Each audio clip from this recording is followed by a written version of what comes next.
you. Have a beautiful night. Au revoir et à bientôt. Hi, everybody. Hey, Welcome, c'est ma vie. welcome. Hold on. Let me stop this first off. Okay, here we go. All right. Okay, I am back. Well, I'm here from my premiere. Let me tell everybody to come and join me.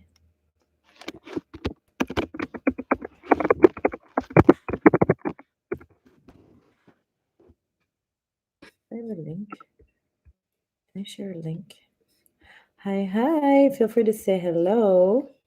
Welcome to the live stream. YouTube have changed things around a little bit. Um, so that's interesting. I'm trying to find my mark. Okay then. Hi, my loves. Welcome to the live stream. Welcome, welcome. I hope you guys are doing great. Feel free to say hi. I hope you guys enjoy the premiere.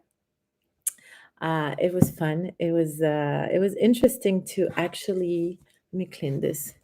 Sorry. It was interesting to actually see the video premiering and chat with you guys at the same time. But yeah, so now we're going live. We're going to talk mostly about the video that just premiered tonight. Welcome, welcome, you guys. If you are watching this on the replay, welcome to the live stream. I hope you are having a good day, a good morning, a good evening. If you are watching this while you're doing something as a background noise, like I like to do when I watch live stream on a replay, enjoy.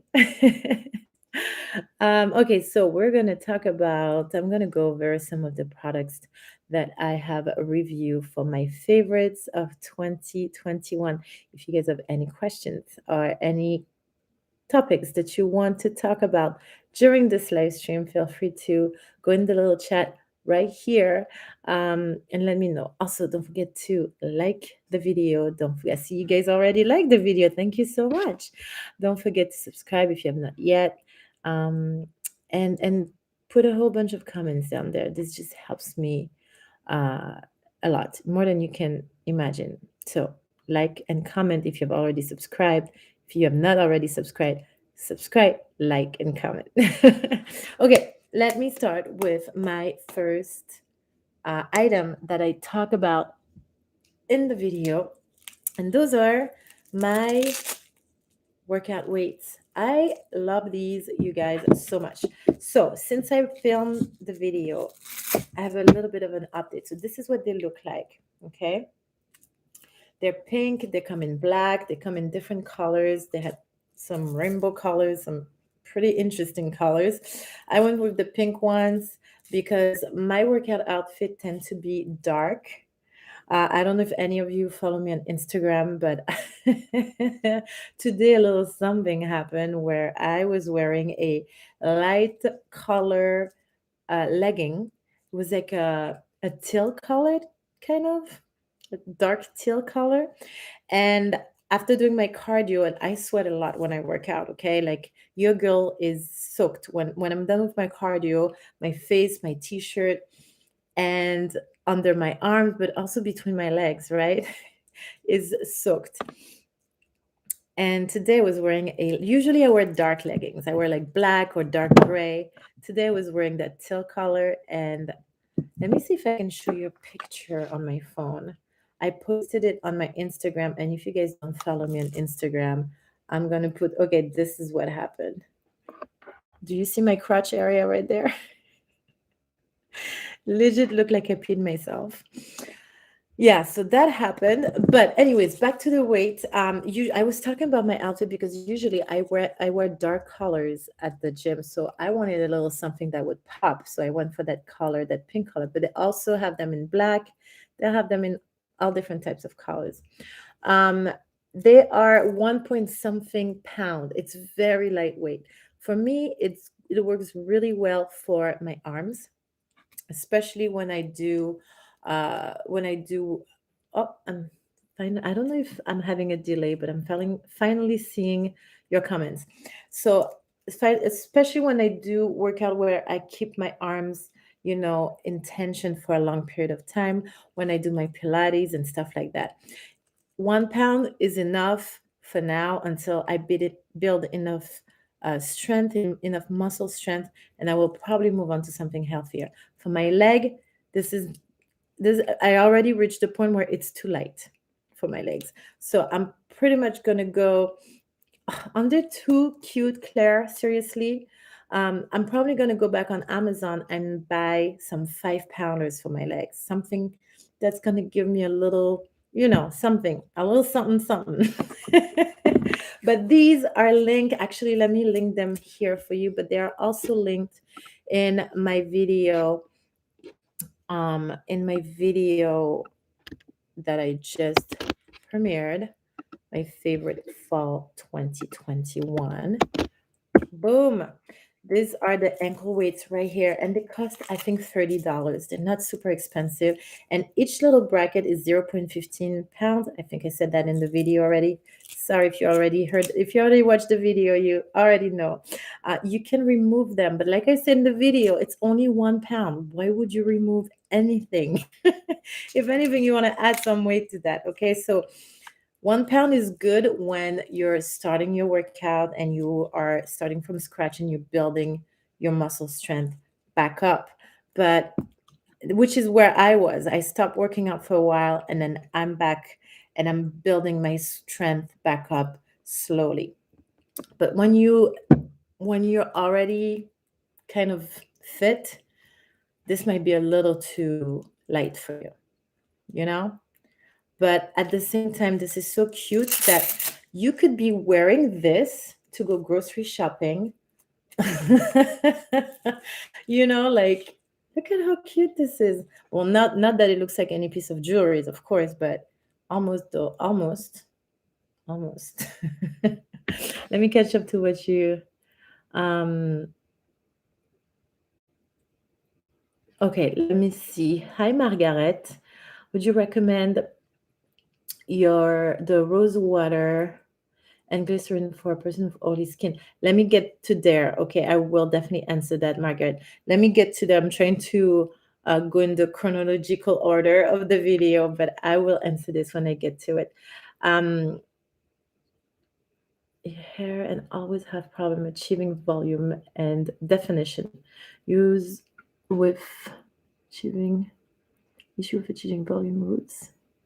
Okay, Claire, I will answer this once I get to the Cosmos product.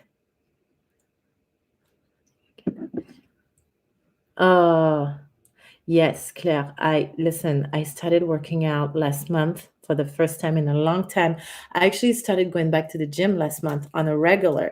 And oh my gosh, I didn't realize how much I missed it. Oh my goodness. Just the ritual of going to the gym. I'm a gym rat. I've been working out since I'm 17 years old, you guys. I missed it so much. If you're a runner, you might want to try using this. You might want to try using this on your ankles just to see. But again, use some high socks because, like I said in the video, see the inside here? I don't know if the camera's going to catch it. It's way better quality on my video. So this little grips here on your skin after sweating is just, it's not ideal. It's not the best. Okay, so I linked it. I put it in the chat for you. It's also linked in my video, my favorite product 2021. Check it out. I'm going to move on to the skincare and I'm going to answer Margaret's question. She has oily skin. Do I recommend the rose water and glycerin for her oily skin? I do. Have you used glycerin before and how did it work for you in your hair? On your skin. Um, Personally, I have mixed skin, so my hair is going to be dry in the winter and more oily in the summertime. So, hi, Natalie. Welcome, welcome. Um, let me know how they work for you, Claire, because I think I used to be a runner. I think they stay put pretty well. I use them on the treadmill also, and they work really well. Um, Back to Margaret, how does glycerin works for you on your oily skin? I've been using glycerin for about a year now on my skin. Not glycerin. Um, Putain, je vais pas y arriver aujourd'hui, hein. Ça va être difficile. Hyaluronic acid. Hyaluronic acid. Because the rose water toner has hyaluronic acid in it. Okay? So you wanna make sure that your skin is okay with hyaluronic acids. Bonjour Colleen, welcome. So far, I can tell you that this is not making my skin oilier. It's making my skin pretty balanced, but everybody's skin is different, so you're gonna have to try it for yourself. Okay. But personally, it kind of balanced my skin. Now we are transitioning weather right now in New York. We're getting into that cold weather of New York City, and I I can feel already my skin getting drier and drier. You know, so personally, I'm gonna have to use as many hydrating agent as possible. And right now, my routine is the same pretty much. It's the same as it's been for the years, which is spraying this on my face, putting a little bit of hyaluronic acid on in my face while it's still wet with the spray. Let that sit for a little bit, and then apply my homemade face lotion, which is very rich and it kind of locks everything in on my skin. I let that sit for a little bit, and then the excess oily stuff, I use a damp towel and I just dump my face with it like this, and I that takes care of the excess oil. So that works for me, but I don't. I'm not sure if I can call my skin oily like that. So it's hard for me to tell if it will work for you or not. You would have to try for yourself. The good thing is it's kind of affordable and it's quite natural. So you know, I wish I could be of more help, but it's hard when it's somebody else's skin. It's not easy. Okay, now what else can I say about this product? This one is very interesting. That's tea. Okay, the rose water and vinegar, you guys. It's going to be one of my. I don't know. I don't want to say. I don't want to talk too soon. But I ordered this by mistake on Amazon. I wanted to reorder. Wait, that's the wrong bottle. Crap. I'll be right back because I emptied the bottle already. I'll be right back.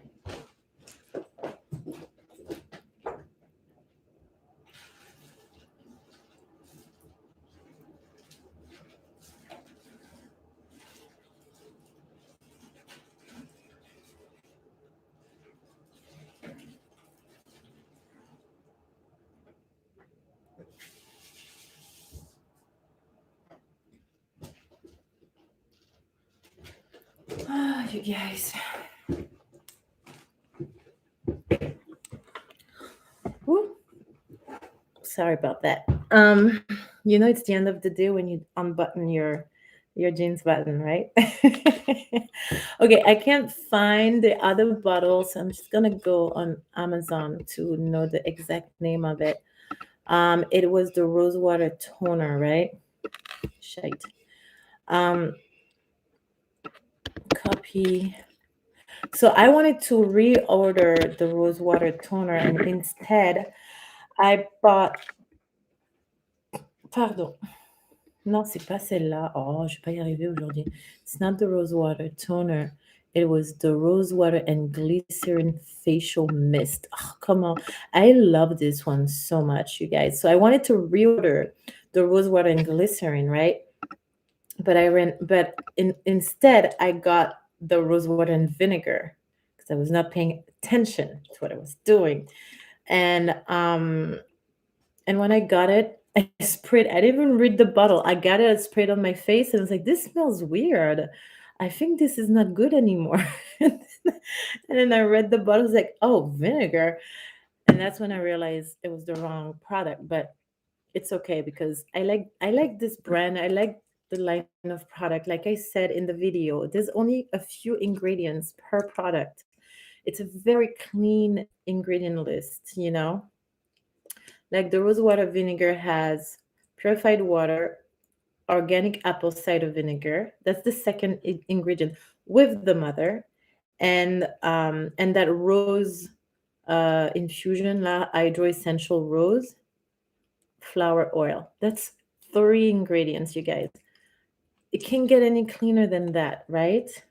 And the price is good. It's within the $10 to $13 range for very simple, very clean line of products. So this one I'm interested in because some days I don't go outdoors. Some days, some weekends, I stay home, especially now that it's getting cold outside. I'm gonna tend to be at home more often. And I don't necessarily want to cleanse my face when I know that I pretty much stayed home all day. I showered in the morning. I'm not wearing makeup. There's no need for me to go and like put soap and take out the natural sebum if my face is, if my skin has not been dirty or anything like that. This is a gentle exfoliator. Yeah, exfoliating toner. I would spray this on my face. I'll use a cotton ball or something to cleanse it. Right, Claire? Aren't they amazing? And maybe I'll rinse my face off because I'm not a big fan of vinegar smell like that. So maybe I'll rinse my face off with a little bit of water. Then I will go ahead and use either the rose water, the toner, or the glycerin mist, the rose water and glycerin mist, which is this one, which I don't have the bottle. I can't show you because the bottle's gone. I tried to look in my trash, but I can't find it. A little bit of hyaluronic acid, a little bit of homemade lotion, whatever your favorite lotion is, call it a day. You know, this has been my routine for the past year or so, or I can has it been a year already? I'm not sure if some OJs are here, if some originals are here, they'll probably know how long I've been trying this product. I think I started this year. I think I'm going in onto a year. Or was it last year? I don't remember. Maybe this year. Anyways, so that's that. Now, this one, you guys, I talked briefly about this blemish toner right here. This blemish toner is a strong mother brother jammer. It's pure salicylic acid. If any of you here have any acne problem, you know exactly what this product is. I would not be able, they call it has colloidal silver. It has niacinamide and salicylic acid. And it's for oily to problematic skin. So this, who was asking me earlier? It wasn't Claire, it was Margaret. Margaret, this is going to take care of your oily problem. This is going to dry your skin out, but this is strong. Like, be careful. Okay, use with caution. I use it in my little spots, menstrual spots, usually when before my period, like everybody. I have a spot or two, like right now it's right here, it's here, this little sucker here. So I would use this on there for a few days and it dries everything out. So that's something to, I've been having this bottle for a long time and I'm only like a third down. Okay, so this bottle goes a long way. That's it for the heritage store. I also talk about my little lotion, but I talked about it in my previous live stream. You guys already know. If you're here on a regular, I still have a few of my lotions. Actually, I want to say thank you for all those of you who ordered my lotion. Oh my goodness. I'm almost done. I was not going to talk about it in the last video, but I don't know. It was there. I was like, you know what? Let me just put it in there. And I kept it in the editing. So if I'm out real fast, I may do another batch sooner than later. It all depends on the demand. If I see that you guys are loving it. And for those of you who ordered it and loved it, please let me know, like DM me or put it in the comments on one of my videos. Let me know you guys loved it because it's always good to know. Oh, one thing I forgot to mention about the rosewater vinegar is that I think they say that you can also use it on your hair to take out the grease. Like let's say your roots are greasy, but you don't want to wash your hair. You could use it as a kind of a dry shampoo with water. Like you can definitely like it would absorb the grease, the oil. I have not tried yet, but I'm thinking about it. Like one day I'll do it.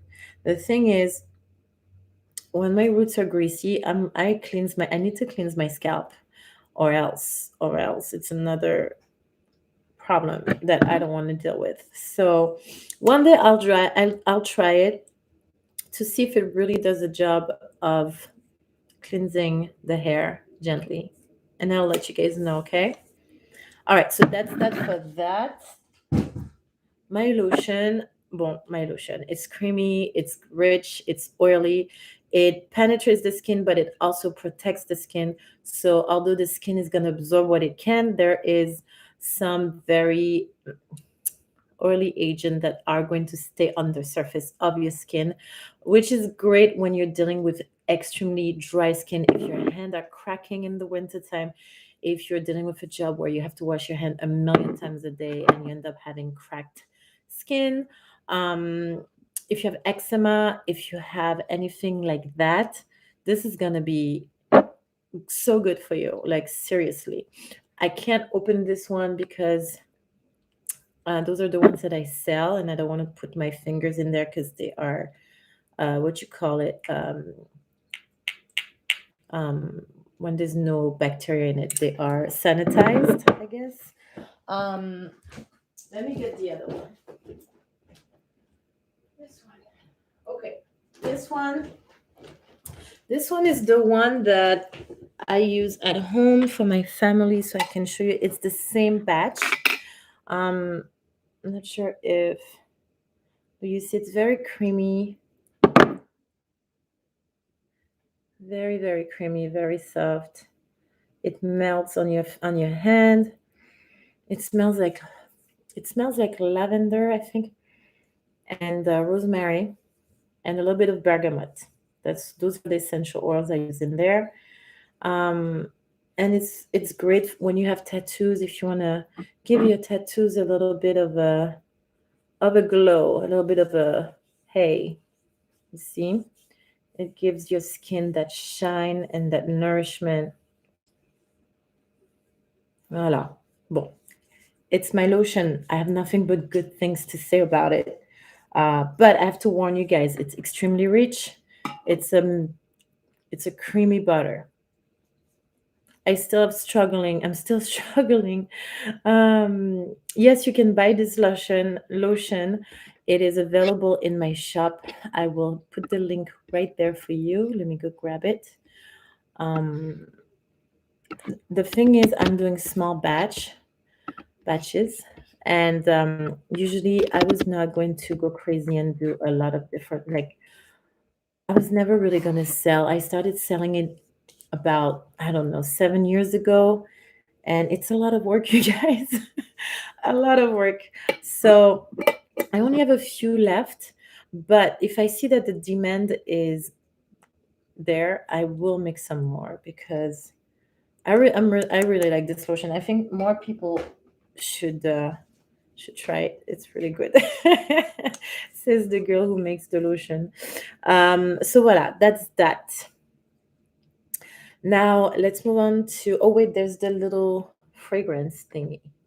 That brand Kumba is really nice. Mm. This oil fragrance. I discovered that in June, and I've been using this thing all summer and so far all fall. I've been having nothing but compliment on my smell, how I smell. I'm a hugger. I like to hug people. So every time I hug them, they're like, oh my gosh, you smell so good. And although I have a great perfume that I love so much, which is the La Vie est Belle de Lancôme, this is, oh, this is nice. This is really nice. And it relaxes my nerves in 2 seconds, you guys. It really does. And I'm not big on driving. I learned to drive really late in life. Well, not that late, but I don't even know. I was in my late 30s when I first learned to drive. And so driving in New York City brings me a lot of anxieties. And I see myself reaching for this oil to relax my nerves. It's instinct. It happens right away. It's instantané, or like we say in French. As soon as I put it on, my body just, you know, and I don't know. There's a very few things that does that to me. My husband does that to me. As soon as he's around, I'm like, okay, we're gonna be okay. He has that effect on me. Well, now this oil has that effect on me. So, voila, I needed to share that. Now, I highly recommend that you find your way to a Whole Food because they sell them at Whole Food, and that you try. They have a whole bunch of different fragrances. Try them on before you buy. I bought one online recently, and when the name sounded good, it's actually here. The name sounded good. What was it? Lily of the Valley. I think it's one of my favorite flowers. Once I received it home and I smelled it for real, I was like, Eesh, I I don't think I'm gonna wear that. I think it's gonna be Ella's perfume. So now I try to have Ella wearing perfume. Ah, Claire, if driving into Atlanta gives you anxieties, try this. Try this, the lavender one. Lavender. I mean, it works for me. Do you have Whole Food in Atlanta? I'm not sure if it's in all over the U.S., but if you do have Whole Food in Atlanta, go and check out their um, cosmetic aisle and look for this brand called Kumba with two U's, Kuumba. Let me link it for you down there. I love the lavender. Love the lavender. But they have a bunch. Okay, go to Whole Food and smell them, and just grab one. You'll see, and do like a drop. You really just need a little bit. Put it on the key area of your body. I like to put it between my boobs. That's my favorite area because between my boobs there's a flower. I have a flower tattooed between my boobs, and I love the idea of putting some perfume on the flower. And the vape, like how you say, like the smell just goes straight up to my face and it just relaxes me faster. I always most of the time wear a v-neck. I very rarely wear stuff that covers everything. I like this part of my body and I like to see it when I look at myself. So I'm always exposed here. Most of the time I am. Not always, but often. So yeah, I can smell. Anyways. So voila, that's that. Now let's move on to the curly hair product. All right, you guys. I don't know if you saw my Curlsmith review, but in that review, I was talking about this product. I was talking about this product in my review. And I think it was Claire that was talking to me. High porosity hair always have a problem achieving volume. Really, Claire, if you have high porosity, that means that your hair tends to be dry, correct? Question mark. Um, because high porosity absorbs a lot of the moisture or has a hard time keeping the moisture in.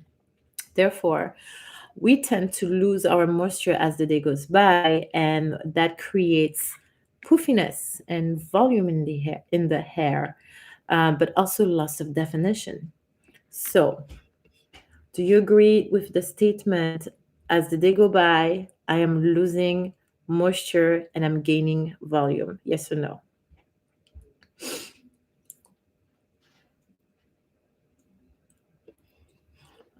Donna, are you here? Oh, Donna, hi, my love. How have you been?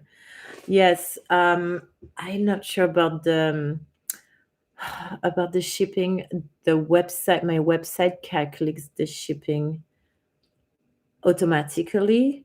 So the price that they put on the shipping is usually a little bit, even a little bit lower than the price that I pay for the shipping sometimes. So I'm not sure what to say about that, except that I'm sorry, but you live in Canada, right? So that might be the reason why you're going to be paying a little bit more for shipping. So Claire, you agree with my statement. So so that means, so when you say you're struggling with volume, with achieving volume and definition, volume at the roots, any tips? Well, when it comes to volume at the roots, I personally tend to stay away. I tend to not apply any leave-in conditioner too close to the roots because it will definitely, you will definitely lose your definition from sorry, you would definitely lose the volume coming from the roots if you apply a moisturizing product um, too close to your scalp. It will weight your hair down, and it's not gonna work.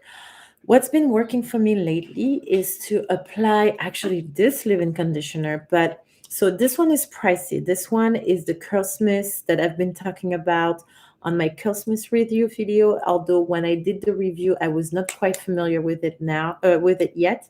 Now that I've been using it for a while, I am a lot more familiar and I can talk a lot better about it. In my favorite product, I put in my favorite product 2021 because fall 2021, because I'm more familiar about it. And because I think that knowing myself, this is going to be a staple.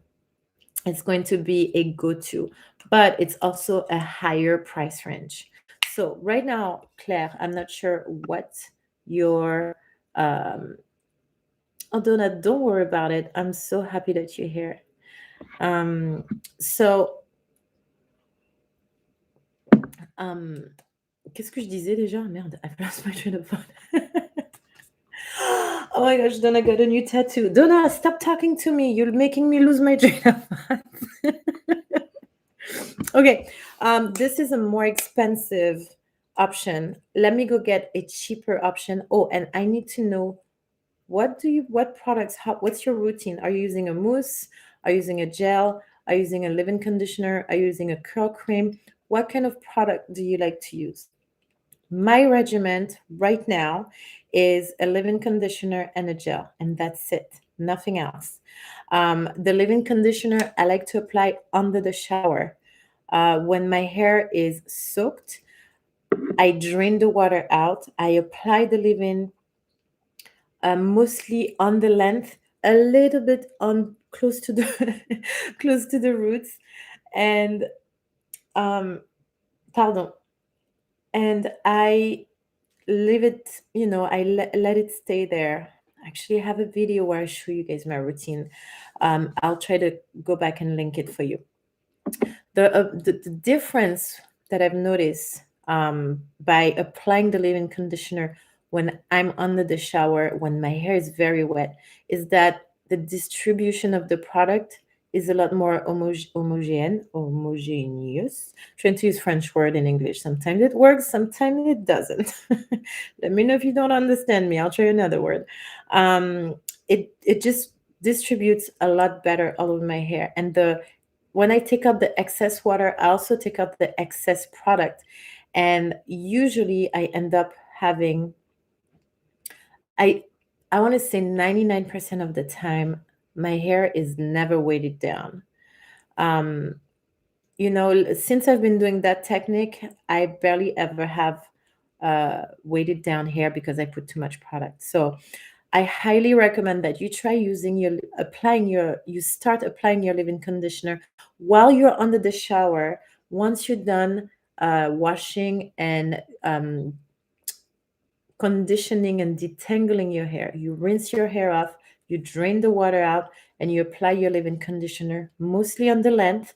And again, drain the excess water. Put your hair up in a bun, let it be, take your shower, do what you have to do, get out the shower, take your microfiber towel and take out the excess water and the excess product.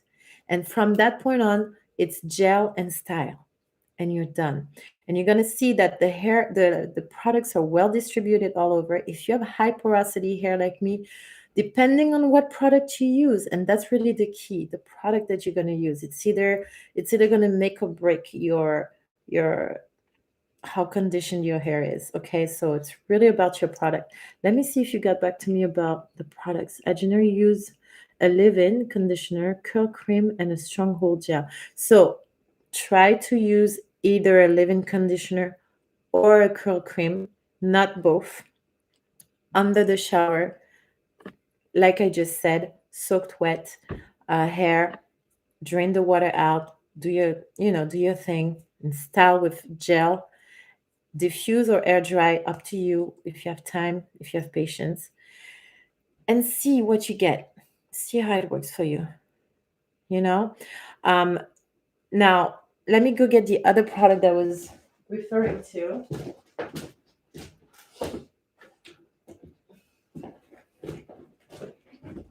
Okay, so the dupe to my Curlsmith, my expensive Curlsmith Intense. Non, c'est pas celui-là. Putain, Luisa, j'ai du mal. Hein.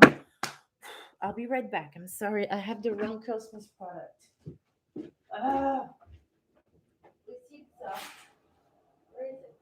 Where is it? It's annoying.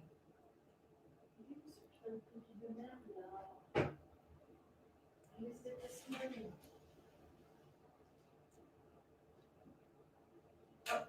There it is. Found it. Okay, I found it. I used it this morning, you know. Mais non, c'est pas celui-là. Bon, I give up. Did I use it on Ella? Is that where I can't find it? Well, I give up, but I'll link it right there. It's the multitasking, what you call it again? Multitasking conditioner. Comment j'ai écrit conditioner, moi? N'importe quoi. My goodness. Okay, it's this one.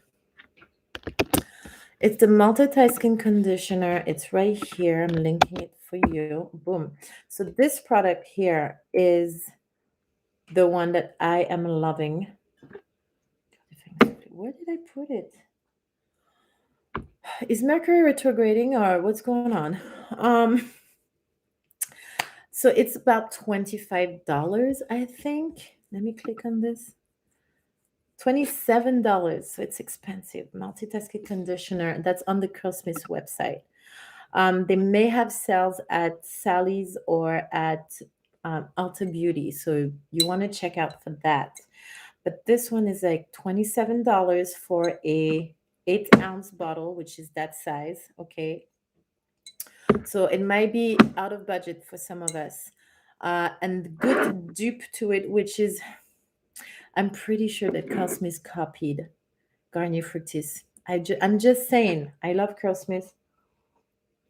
And honestly, I'm happy they did because they have a better ingredient list. And I think they have a way more organic ingredient list. I didn't go into it too deep, but so the Garnier Fructis damage repair treat 1-minute hair mask. I've been talking about this product since the beginning of my channel. It's my go-to. I always go back to it. It's affordable. You can find it in every drugstores, every supermarket. You can find it in Europe, in Canada, in the US, in Latin America, South America. I think you can find it everywhere in the world. It may have a different name, but it's pretty much the same bottle. I personally don't believe that they changed the recipe according, like the color are just marketing as far as I'm concerned. If you look at the ingredient list, whether you get a brown bottle, a red bottle, or orange bottle, it's always the same ingredient list. Okay. This is amazing as a conditioner, a leave-in conditioner, or a mask. This is pretty much the same thing, but with better ingredient and more expensive. This is $7, I think, or $8 for an 8-ounce bottle or 16-ounce bottle. I don't remember. And this is $27 for an 8-ounce bottle. The difference in the price is the difference in the ingredients. That's all I have to say. Let me catch up with what you guys are saying. So give me 1 second. But yes, Claire, to answer your question, try to apply your leave-in conditioner under the shower, soak wet hair, just one, just a leave-in or a cream. But I would, I wouldn't put both at first. And then add your gel and style your hair and see how your hair react to this throughout the day. And you will notice a little bit more volume at your roots. And if you see that that's not strong enough, add something else to it once you're out the shower. Add a little bit of something on the length, but you always want to stay away from your roots.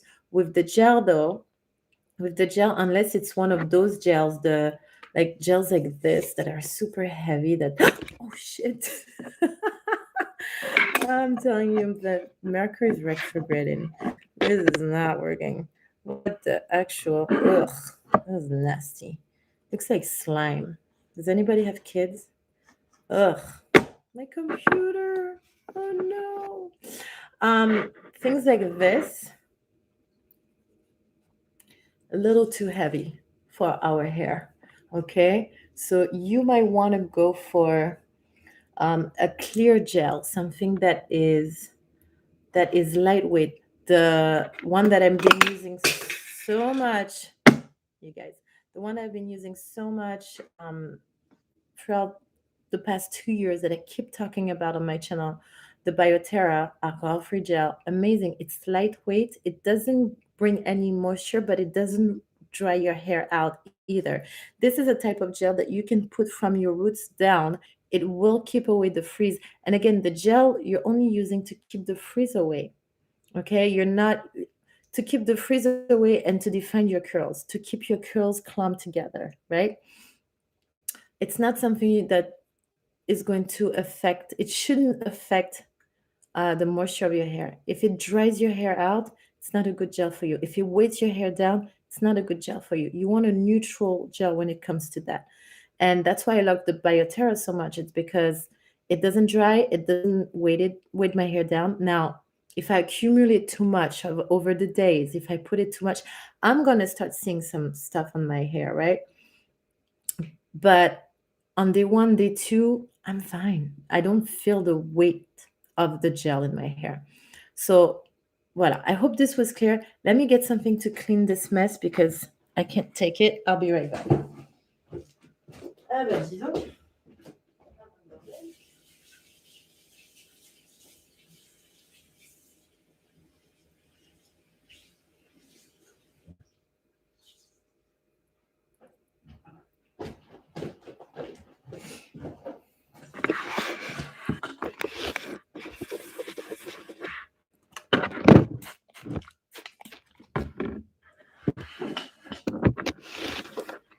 Sorry, you guys. I just can't deal. And then this computer cost me too much money to let some gel just ruin everything. Oh, yeah. Okay, I'm back. Okay. All right, you guys, if you have any questions, let me know. Oh, let me catch up to what you guys are saying, see if there's any concern, any question, any recommendations, any ideas. If there's a particular type of video you want me to do, let me know. I'm all ears. Okay. Alors, where did I last? Okay.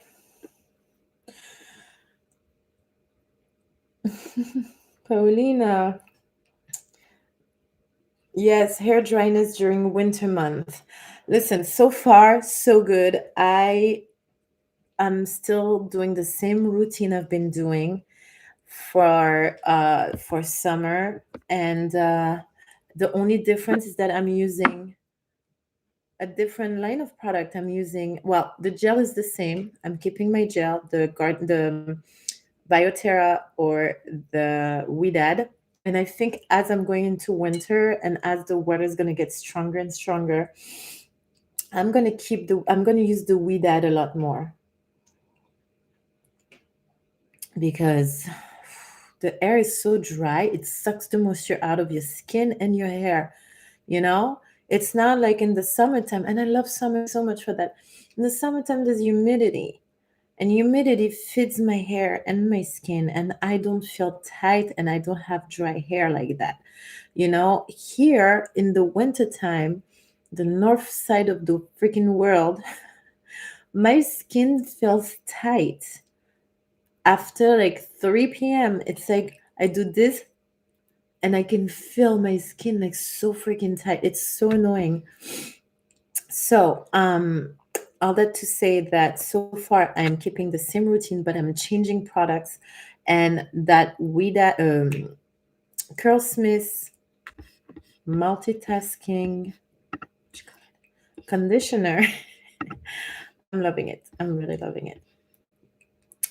I've been using a curl activator and a gel. Donna, what curl activator have you been using? What brand? Tell me. Um, ooh, the As I Am Living Conditioner is very strong, no? I used from As I Am, I like it their co-wash. I actually I have to get some. I haven't had their, do I still have some? I have to use it again. I haven't used it in a long time because I have not been washing my hair at so often. Before I used to wash my hair every other day. Now I wash my hair every 3 to 4 days, which I'm so proud of myself for doing that because it was annoying to have to actually wash my hair so often. And I feel like it also dries my hair a little bit less. So, because I'm not washing my hair so often, when I wash my hair, I want to be able to cleanse my scalp nicely because if you follow me, you know I don't like my scalp to be. I don't. If it feels itchy, it needs to be cleansed. That's it. I don't want to have any scalp issue. And also, I started working out again, and I sweat a lot, so I'm not playing with that type of thing. All that to say that the only product I use from As I Am is their co-washes. And I did try years ago to use some of their leave-in conditioners, but it was too heavy for my hair type.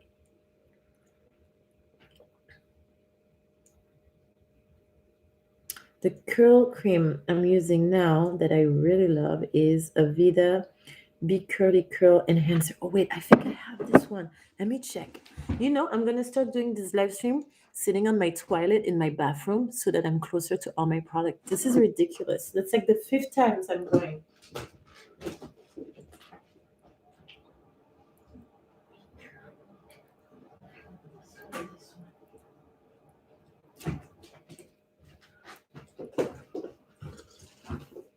Okay, so this one, I'm sorry, every time I sit down, I show you my open pants.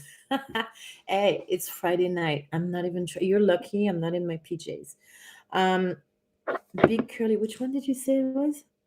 Um, Big Curly Curl Enhancer. Is it this one? I like it. I like this one. But unfortunately, the ingredient list is not like ideal. I tried it a couple times. Actually, one of my good girlfriend works for the company. She's the one who did my highlights. And they're pretty. And they're the best. Why is my hair wet? My hair was in my tea. Whatever. Today, you guys, today is one of those days. She did my highlights and she gave me these two products, and I did like them. Um, I did like them, but I didn't use them enough for me to be able to say anything really about it. Also, it has silicone in it, I think. I was not a big fan. Yeah, like the third ingredient or something is like silicone. I don't mind silicone, but not all the time. I think that's why I've not been using them so much because of the silicone. I did have a phase where I was using silicone and I was like, I think it was last month, September, October. I was kind of using silicone a little bit and then I kind of phased out of it slowly. So I'm not, I love the product. I love Aveda, but I thought they were a little bit more organic than that. It was a little bit like, but the smell of Aveda, man, it smells so good.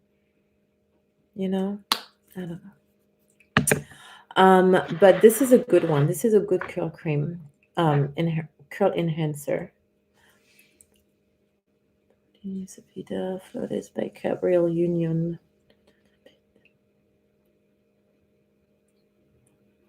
Oh, interesting. Did Gabrielle Union did a collab with Aveda? Is that what happened? Mm, sorry, I'm reading wrong. Flawless by Gabrielle Union, wetter than a bit. Okay.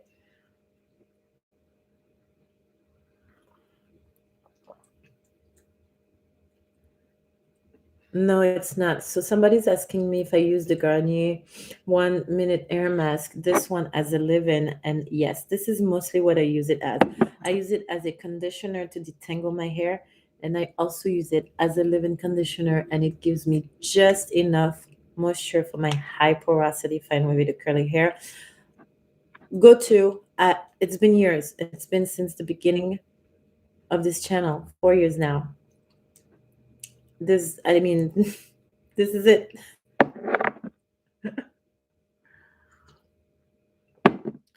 Um, Love Garnier Fructis 2. Slime is exactly what I find. Mom can relate. Yeah, I hate freaking slime. This thing is so nasty. It's the nastiest thing. Oh, and they have them make it at home. Like if we were baking a freaking cake, and it's disgusting. Okay, let me stop my diffuser real quick. Getting too strong, my friend. Thank you for this helpful information, Zella. You're welcome, Claire. I hope this helps. Damn, I think it's replacing now. Um, you're in Canada, Paulina. Welcome, welcome from Canada. What time is it in Canada right now? Well, depending on where you are, I guess, right?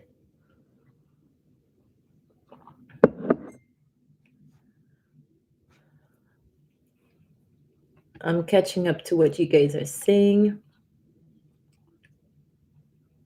I have a lot of people from Canada tonight. Yay! Welcome, you guys. Yes, same thing with me. The silicones, dude, like it works okay for a while, but after a week or two, you start feeling it in your hair. Also, another thing about the silicone that really bothers me is the effect on the environment. 927. It's pretty much the same time as here. Silicones are derived from like plastic, and it's one thing to have that in your hair. It's another thing to have it go in the water and be, it's another way of pollution. And I think you guys, I'm sorry if you're not into the ecology and all that stuff, but I don't know how you pronounce that word in English, but we need to start being really careful with our environment, like seriously, because we're about to hit the wall if we didn't already, and we might be dead when that happens, but our kids and their kids, they're gonna be there.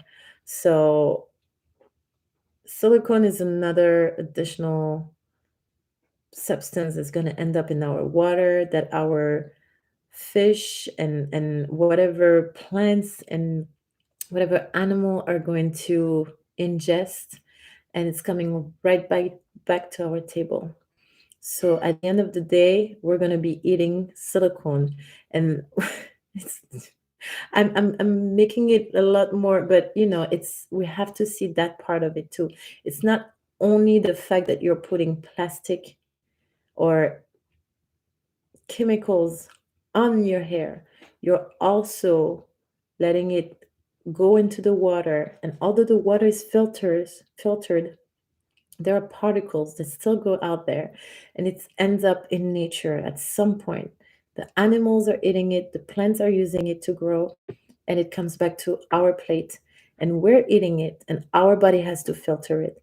It makes everybody sick, and personally, I'm really concerned about how much plastic is going out there and the effect that it has on the environment, and in the long run, what it's going to do to our planet and to our species, not just the human race, but all the species on Earth, you know? And it's not just the silicone we put in our hair, it's also the little plasticky thing they're going to put in our scrubbing, um, exfoliating, whatever, in our toothpaste, all the plastic everywhere, not just in cosmetic, in the packaging of the products that we buy, and the Ziploc bags, and all this crap. We really need to start paying more attention to this. And if I have a little platform where I can say that, and maybe, I don't know, maybe it's gonna help somebody realize that, hey, maybe I can do better. Like, we really need to start making changes really soon. This is why I lotion. I used to put them in plastic. Now I put them, those are glass bottles. Okay, so same thing. I'm trying to make a difference as much as I can. Ecosystem. Thanks, Donna. You're here to save my English, as usual. All right, so this is for the hair part. Let me know if you still have questions about high porosity, fine away with the curly hair, even if it's not related to the product or whatever I'm talking about on this video. I'm happy to answer. Donna, I am curious, girl. You have to DM me your new tattoo. I want to know. Okay, do you guys want to hear about my Apple Watch, or are you not really into it? Let me know, because I don't want to waste your time. Because you guys, I'm so into it right now that I can talk about it for like forever. Oh my goodness. I did not know I needed this product until I got it. It was crazy. And honestly, I was like, please, please. I was giving the attitude like, I'm not going to get an Apple Watch. Okay, this is a need that is being created, and I am not getting into this. They got me wrapped around their fingers in 2 seconds.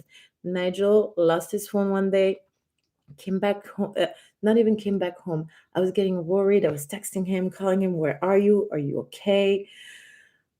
And then I get a message, or I get a call. I think I got a call, and the voice seems like it was from so far away. I was like, babe, I left my phone at the restaurant. The restaurant is closed. I'm making my way home. I'm like, how are you calling me? It's my Apple Watch. Can you hear me okay? And something in my brain just went ding. I need a freaking Apple Watch in my life. What if something like that happens to me and I'm with Ella, and I get a flat tire and my phone is whatever? I need an Apple Watch in my life. And yeah, and I didn't want to spend the money for it until I got a good excuse. It was my birthday, and it was a big birthday, my 40th. So you know what? Let me treat myself, or let us treat me to an Apple Watch. And $400 later, here I am with my pretty Apple Watch Series 6, and I love it. I love it because I am not on my phone as often. I actually have a watch where I look at the time, where before, when I wanted to know the time, I had to grab my phone, which is sufficiently charged right now. Um, I'm not on my social media as much. Um, I still get to know the important messages. So text messages, emails, um, I still get those. I can do the talkie, which I didn't talk about in the video, but I do walkie talkie with Nigel. And I think it's the coolest thing ever. I'm not even sure if he has his watch on, but when he has his watch on, I can legit like talk to him like, hey babe, can you grab some bread before you get home, please? So cool. Um, and my workout. Since I started working out again, I mean, since I started going to the gym again, I'm able to track my workouts on the gym.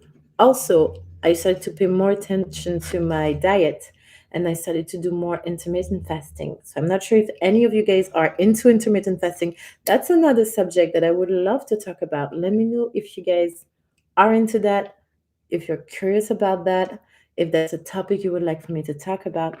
But intermittent fasting is a lifestyle diet that works really well for me, that I've been doing intuitively without knowing. There was no name for it when I was doing it. I was just, for me, it was just intuitive eating. I was eating when I was hungry and I stopped eating when I was not. And I forced myself not to eat before bedtime. And I realized that my eating window was very short. Anyways, there are apps now for that to see, this is happening right now. This is telling me that you hit all three goals. Good job today, Luisa.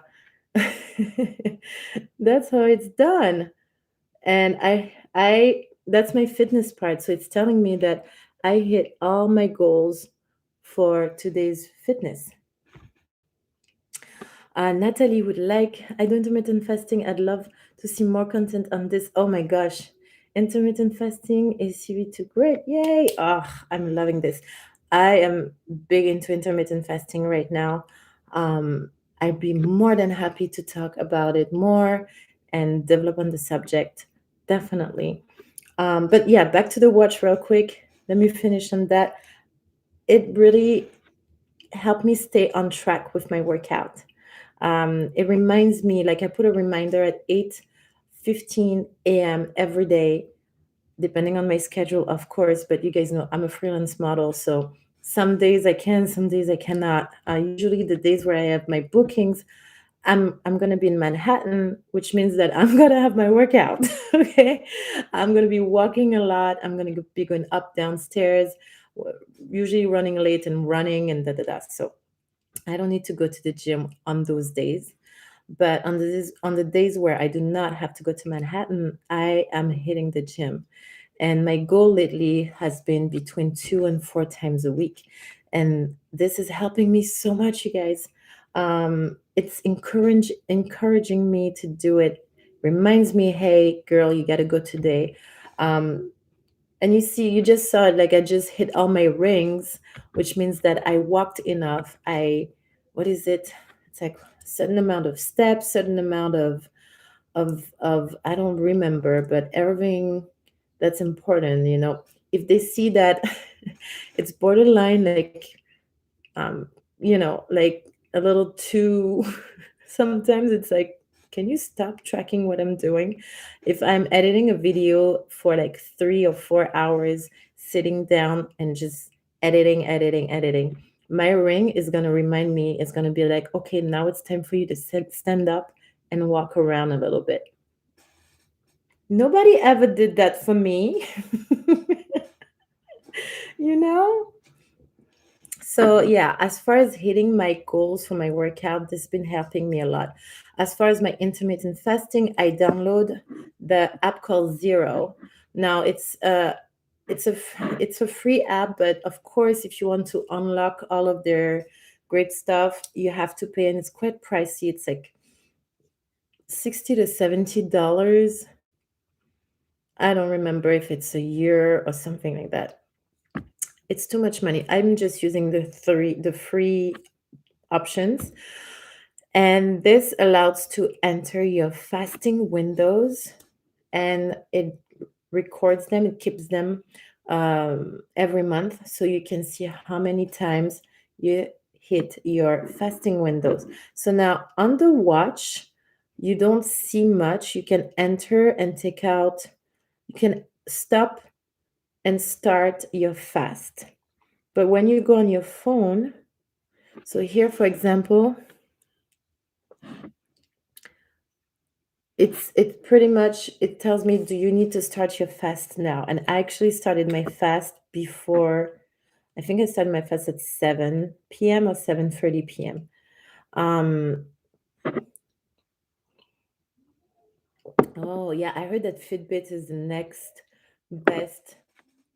Um, so this is the zero app on my phone. Once you get on your phone, you have a lot more options. This is Explore. So you have professional that talk to you about the benefits of intermittent fasting. You have challenges where you can choose a challenge like seven, like sleep 7 hours a night. Um, I do. Oh, you do the 8-16. I am on the 18-6. Yeah, 18-6. So I have a 6 hour window to eat and 18 hours to fast. Well, I go between the 16-8 and the 6-18, but I have an average of 17 hours of fasting overall.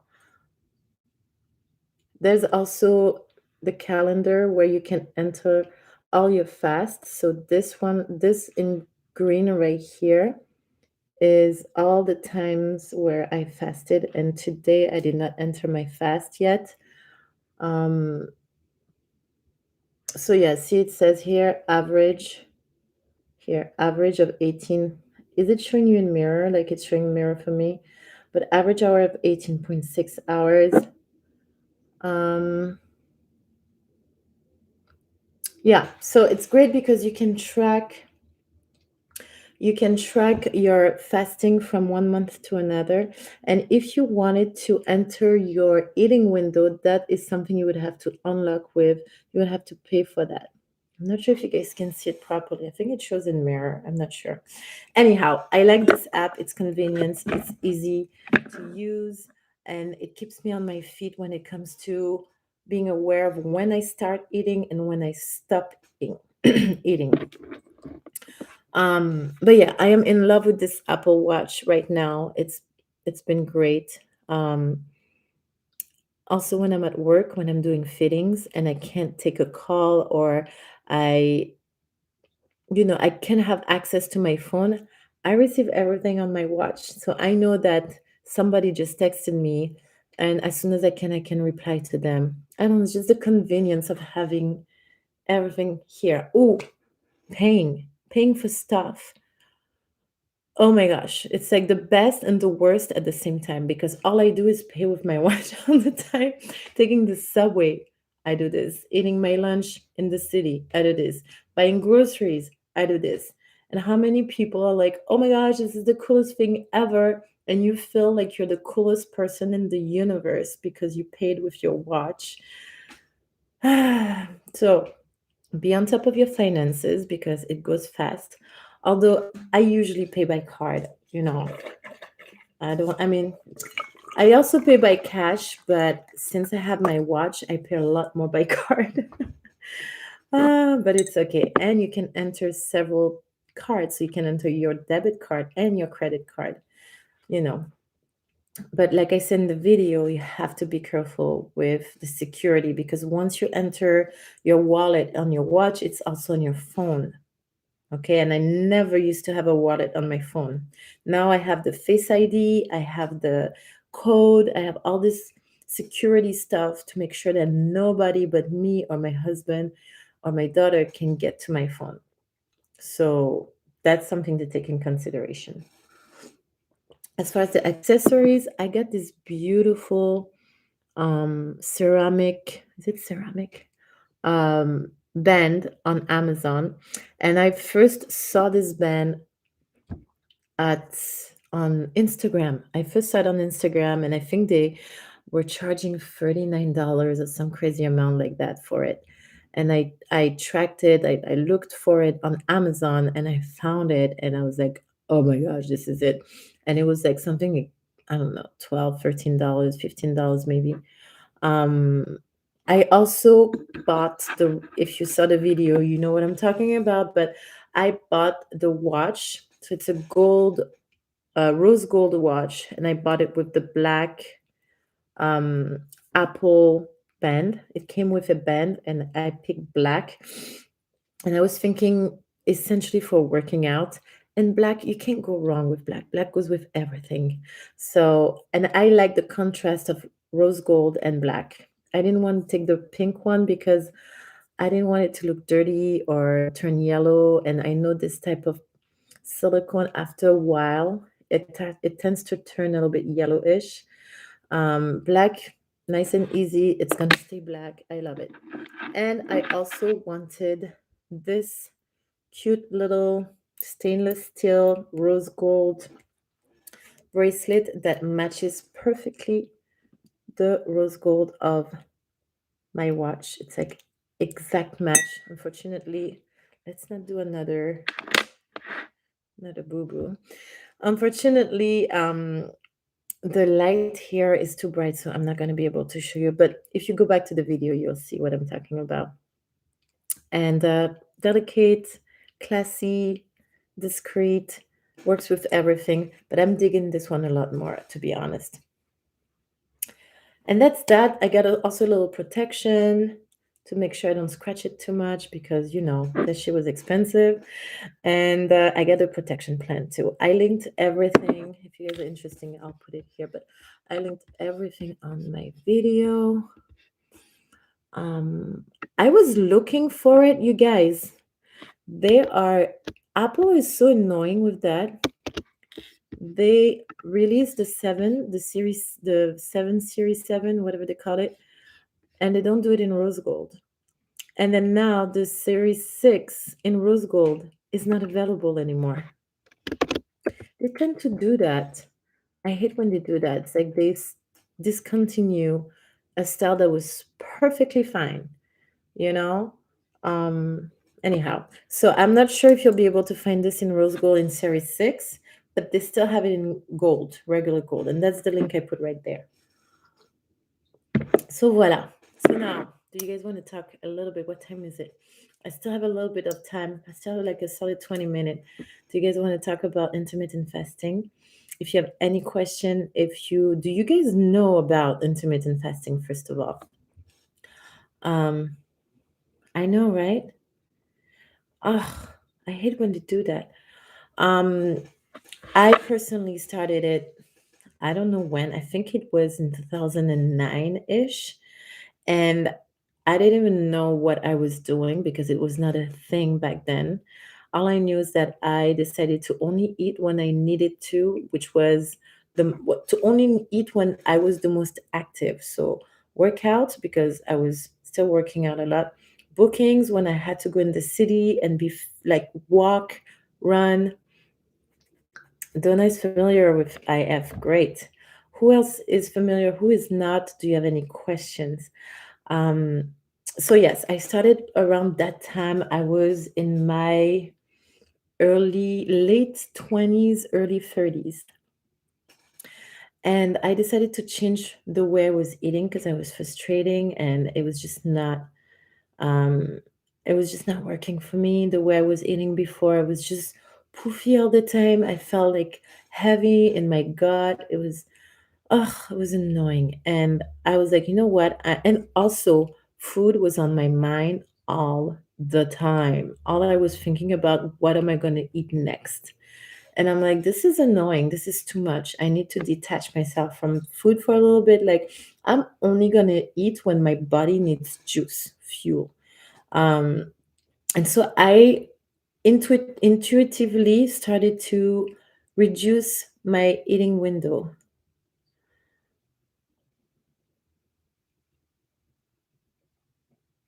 Whitney, you just cut me in my, like, you just stopped me. You just put this right there, Whitney, and you expect me to keep talking about intermittent fasting. Okay, let me finish on intermittent fasting, Whitney, and I'll talk about this. Um,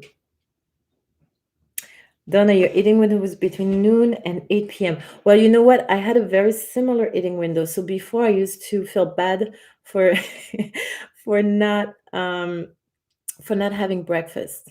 But I realized that I'm not necessarily hungry in the morning. My body is not asking me for energy. So let's see how long I can go without eating. And when I'm feeling hungry and when I'm actually excited about eating a meal and when I'm like anticipating eating a meal, that's when I'll eat. And when I eat, I'll put the food that I really want to eat in my belly. I want to fantasize about salmon and eggs and cheese and whatever I want to, I want to eat at that moment. Um, and so that's what I did intuitively. And I started to have a eating window that was between, I want to say 11 noon. And then I would stop around, I can't remember, but I think it was like 8:30 p.m. And my thing was after 9, I am not eating anymore. Um, After 9, I'm done eating because I know I'll be in bed within the next 3 hours. And I had noticed back then that if I ate too close to my bedtime, I was not eating, I was not sleeping properly. My sleeping pattern was very light, and I had nightmares. Sometimes I would wake up in the morning with stomach cramp, things like that. So I was like, at 9 p.m. at the latest, 9 p.m. is my the last food I'm putting in my belly. After 9 p.m., I am done. Back then, I had no clue what I was doing. Fast forward, I don't know, 10 years later, and now they call it intermittent fasting, and they have a whole technology about it, a whole science about it. So, sometimes you just have to follow your gut, follow what your body's telling you. Your body gives you cues. Your instincts, your natural animal instinct comes in and tells you, hey, you should try this. You should do that. And maybe sometimes society tells you, are you crazy? You need to have 3 meals a day and start with breakfast. When you wake up, you need to eat right away. If your body is not asking for food, don't feed it. It's okay. You can just, if you like to drink coffee, just have a little bit of coffee. Just have a cup of tea. Just have your favorite juice. And when you start to feel hungry, then start eating. Just make a note. What time is it when you start eating? Okay. And at night, personally, my rule is 3 hours before bedtime, the kitchen is closed. Okay. I hate to put Ella to bed 1 hour after she had her last meal. It's not healthy. She doesn't sleep well when it's like that, and she wakes up grumpy and tired. You know. So, for those of you who are not familiar with intermittent fasting and are kind of like, "What is this? I'm scared." Just try this. Start eating when you're really, really hungry. When you're at the point where I'm going to enjoy that food so much. I'm not telling you to completely starve yourself to the point where your stomach is growling like murder and where you can't think properly.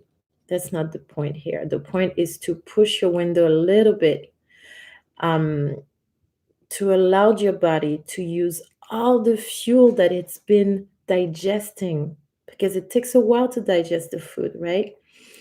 And once it used all the fuel that it's been digesting and it has no more fuel in there,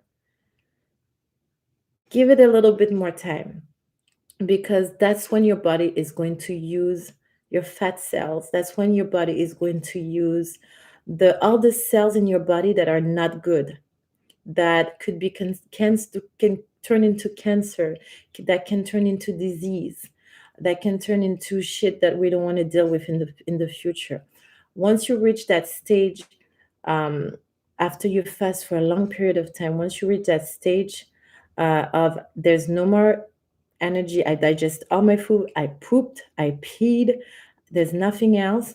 That's when your body is going to enter something called atrophagy. Don't ask me to pronounce this in English. In French, it's called atrophagie.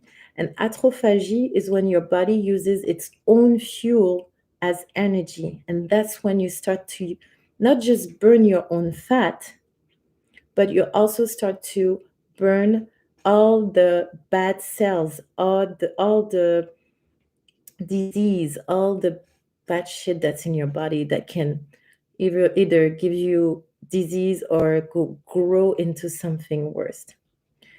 That's why I love intermittent fasting so much. It's because it doesn't just um, regulate your body into a nice little rhythm, but it also kills all the bad shit that could make you sick down the road.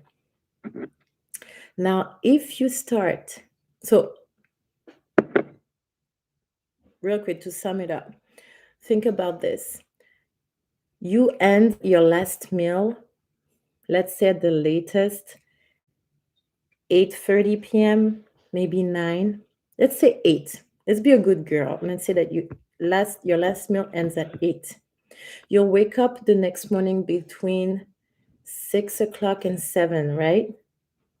So that's what? 10 hours of fast already, pretty much. Okay? During those 10 hours, your body already fasted. Okay? Let's say we reach 10 a.m. That's what? 6, 7, 8, 9, 10. That's 14 hours of fasting. 10 a.m., you start to have your breakfast. That's already 10 hours of fasting. If you push it until 11, you had 15 hours of fasting. And if you and you build yourself up to there, and if you push it to noon, then you had 16 hours of fasting. What I like to do is to work out first thing in the morning. Of course, I don't drink coffee, but I'll have a cup of tea. I have some water.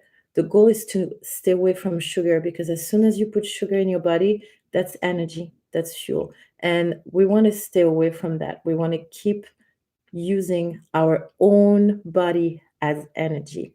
When you wake up in the morning and you're already at, I don't know, 8 hours of fast, maybe 10 hours of fast, you reach a point, your body's at a point where it's using its own cells to regenerate, to give you energy. It uses its own fat to give you energy. Okay, it takes the energy where it can. So it's gonna take care of all the bad cells. It's gonna destroy all the disease in there and use it as fuel to give you energy. Now, if you wake up in the morning, you're already at 10-hour fast, and you're going to the gym, or you're going for a run, or you're going for a long walk with the dogs, or you're doing some physical exercise.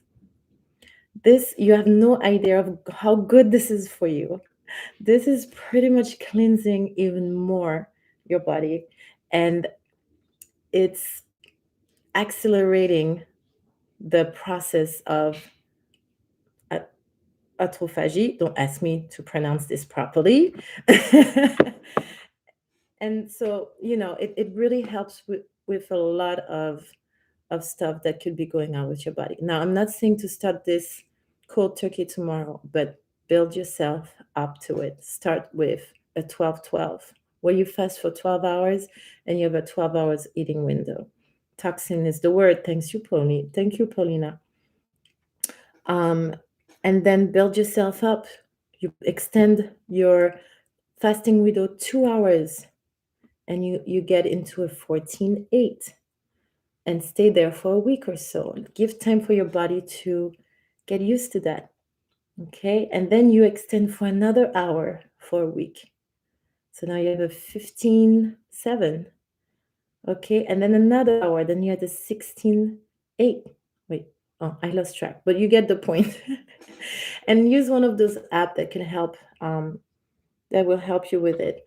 The apps are very easy, very simple. Some people like to, like in the winter, for example, the nights are so long that I like to do intermittent fasting with the daylight, where I will start my fast maybe a little bit earlier in the day, around 10 a.m. But here the sun sets at like 4 p.m. or 4:30 p.m. on the shortest day of the year. So for example, for this month, and then this weekend, is it this weekend? We're changing into winter time. That's a good time to do the daylight fasting. It has a specific name. I can't remember what it is, but it's when you fast according to the daylight. And in the winter time, the daylight is so short that it's like, for me, it's like a perfect time to do the daylight intermittent fasting. So I would start my fast, and I will break my fast at around 10 a.m.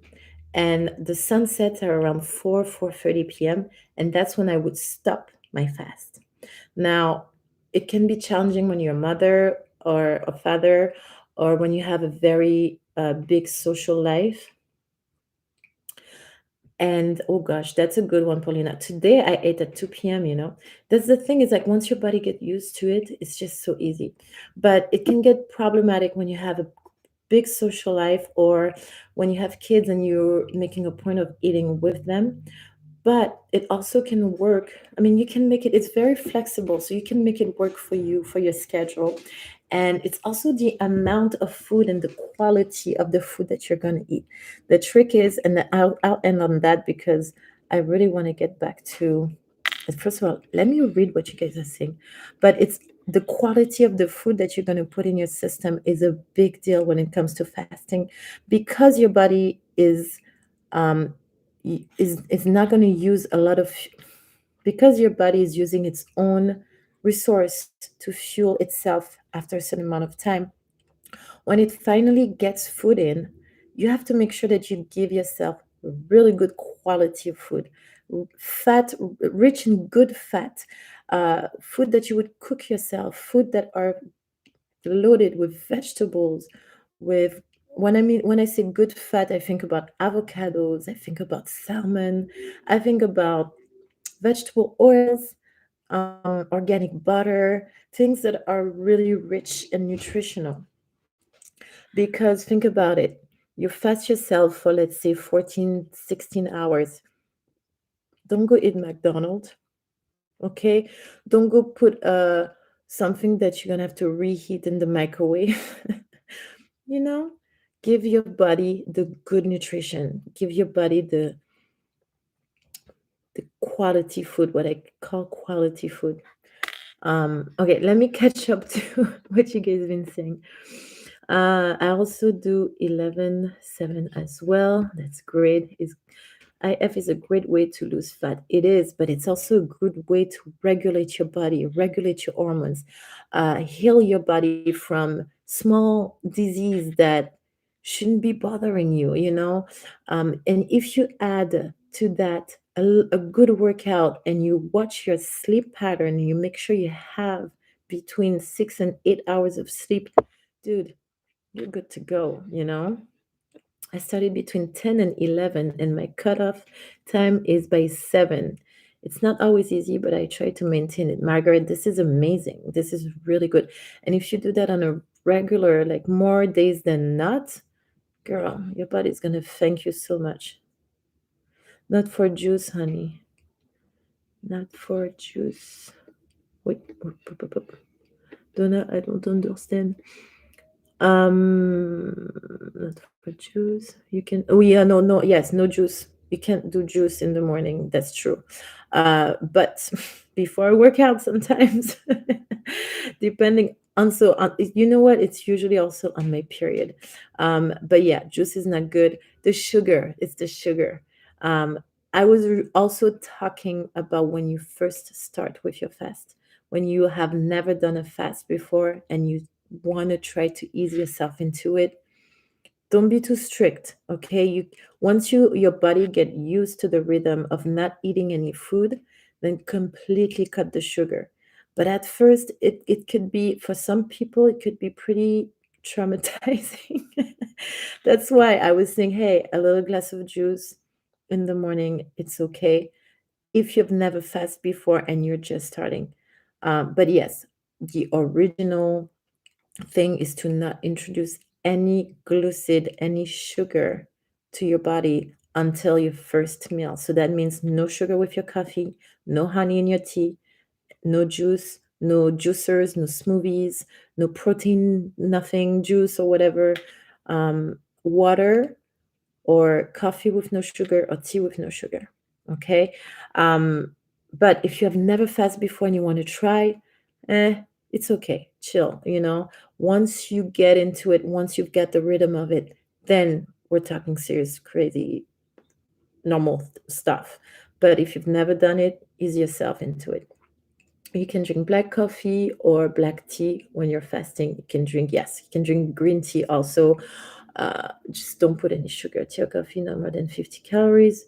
Yes, bullet coffee. Autophagy. Yes, autophagy is pronounced in English. Oui, ben, ok, Donna, but I don't know how to say autophagie in English, so voilà quoi.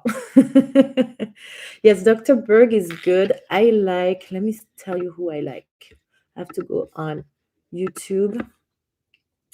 I'll tell you who I like. I like, what's his face? Il est où, the dude with no hair? Where is he? Dr. Bird is good, but he's not the best. Merde, il est où?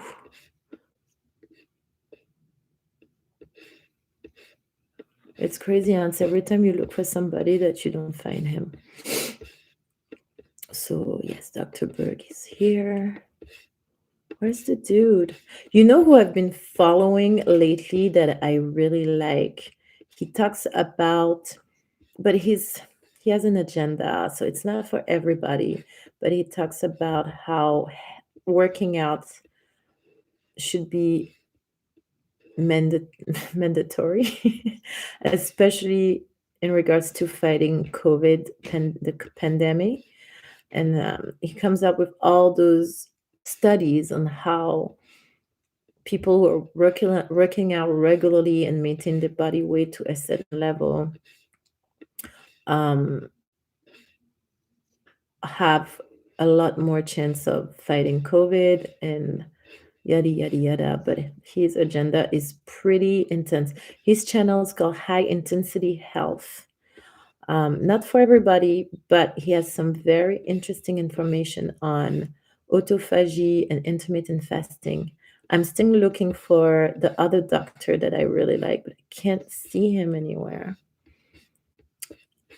So, high intensity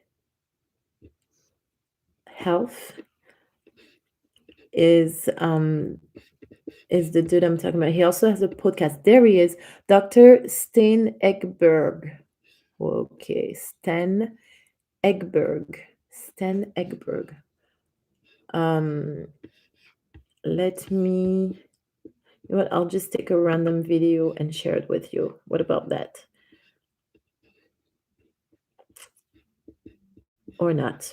I'll just write his name. Oh, shoot. Check out some of the stuff we got. Shh, that's not what I wanted to do. Share. Copy. Okay, I just took a random video of his and put it here so that you guys see who I'm talking about.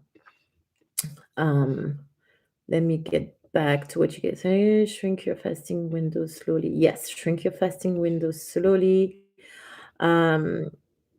Sometimes I eat 2 or 3 p.m. Yes, me too. And also sometimes I only eat one meal a day, and it's perfectly fine. My body is not asking for more. My energy level is good. I'm still sharp. And the thing is with fasting, you end up being a lot more sharper in there, you know? Yoga is wonderful. Yes, I'm more of a Pilates type of girl, Paulina. Problematic if you have anorexia as well. So it's problematic if you have any eating disorder in the sense that it makes you it has you pay a lot of attention to eating windows, which and the type of food you're going to eat, which for people with anorexia, more than people with bulimia apparently, could be a problem because it seems that people with anorexia, and again, I'm not familiar with the disease like that, so I'm not sure, but from what I've understand, and if anybody had dealt with the disease, feel free to enlighten us. But from my understanding, um when you have anorexia, you are very particular about the type of food that you eat. And intermittent fasting can be triggering a little bit, but it can also heal you with your relationship with food. So I would say if you have an eating disorder, and then with bulimia, it's the binging you have to be careful. Once your eating window starts, don't binge. Well, don't binge. Easier said than done, right? But either way, whether you're dealing with one or the other, if you have an eating disorder, you should have the help of professional to guide you through the process, no matter what you're going for. I personally recommend this because it's a lifestyle that works very well. It's been working so well for me for so many years now. And I'm happy to see that science is catching up and it's approved. Like, it's like, yay, let's do this. This is great. Do that. It's recommended. Uh, calling me out from McDonald's. Yes, Whitney, I am. There's cheat days. But here's the thing, it becomes a way of, it becomes a lifestyle. You don't feel that, like, for example, when I open my window, when I'm starting to eat, I'm gonna have a healthy meal, um, and that was gonna be like vegetables and a protein and carbs. And then I'm gonna end with like a brownie or whatever I want that makes me happy inside. And for me, the French girl that I am, it's like a nice brioche or a nice chocolate croissant or something that, I enjoy eating. That's my comfort food. But I'm gonna have one, not five, you know? And once you fulfill, and then you're gonna feel fulfill, you're gonna feel full, you're gonna feel satiated. Is that English? Je ne sais pas. And you're not gonna want anything else after a while. Give it a solid month to get used to it. And you're not gonna feel the need of cheating. There's no cheating. It's just, oh, I'm going to be able to eat. Or, oh, I'm feeling hungry. It's time for me to eat. And next thing you know, it is actually time for you to eat because you've been fasting for this amount of hours. So there's no, personally, I don't have a cheating day because I eat what I want, what I like. I allow myself to eat what I like. So I hope that makes sense. I hope that talks to you. 50 calories while you're fasting window. Technically, you should do 0 calories, okay? I heard 40, I heard 60. It doesn't matter. What matters is that you do not take any glucid, any energy, your insulin level needs to stay flat. As soon as you ingest something that's going to spike your insulin level, technically, now that's for, again, I don't want to scare people from starting intermittent fasting. I've had tea with honey and in the morning to keep me going and to go through my workout, and I still did not eat anything throughout my fasting window until it was time. And I still lost weight. I still gained muscle mass. That's another thing, is that when you work out while you're fasting, you gain so much muscle mass. I mean, depend on your body type, but I personally have built so much more muscle mass. I started working out last month, or was it September? I can't remember. And I've been very focused on my fasting. My arms are like, oh, well, can't show right now, but I'm like, oh my gosh, I can see definition. This is amazing. So, don't be too strict with yourself to begin with. Once you're in it, once you're comfortable with it, then go deep into it. But for all my beginners or people who are wondering how it works, don't. Mark Yemen, I'm gonna have to search this person. Do I know who this is? Let's see. Okay. Let's see, Mark. What's this? Oh, I don't know him. I'll check him out. Definitely. Thanks for the recommendation, Donna. Charlene Johnson. Another one. You guys are awesome. I'm loving this. Charlene. Oh, yes, I've heard of her.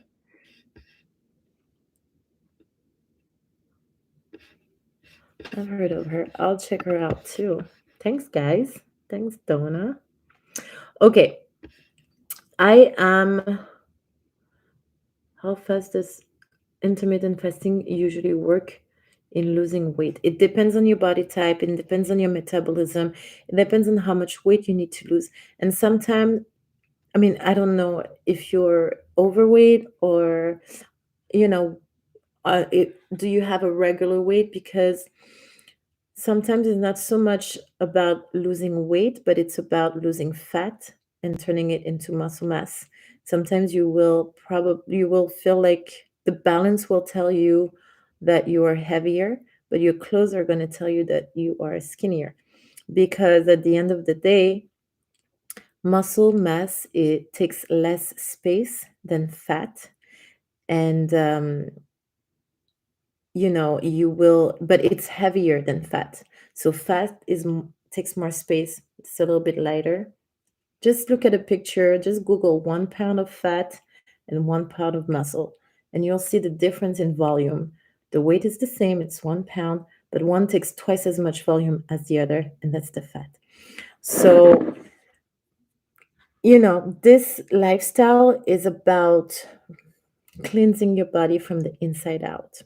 That's if you follow it with a healthy diet, and if you work out, and if you allowed yourself enough sleep. Okay. I can't tell you how fast because everybody has a different metabolism.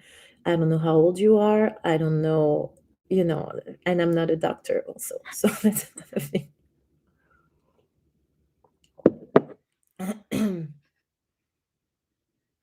Satiated. Thank you, Natalie. I'm a food addict. I can't do any sugar or flour at all. Ay, ay, ay. Okay, so that's that on intermittent fasting. Now I'm scrolling back up because Whitney just hit me with some crazy, crazy question. Wait, where is it? I'm going too far. There it is. Hey, Whitney. Whitney, unrelated. I would like to have a baby within the next year, and I'm terrified of giving birth. Any advice? Well, and then we have Paulina on this that was saying birth.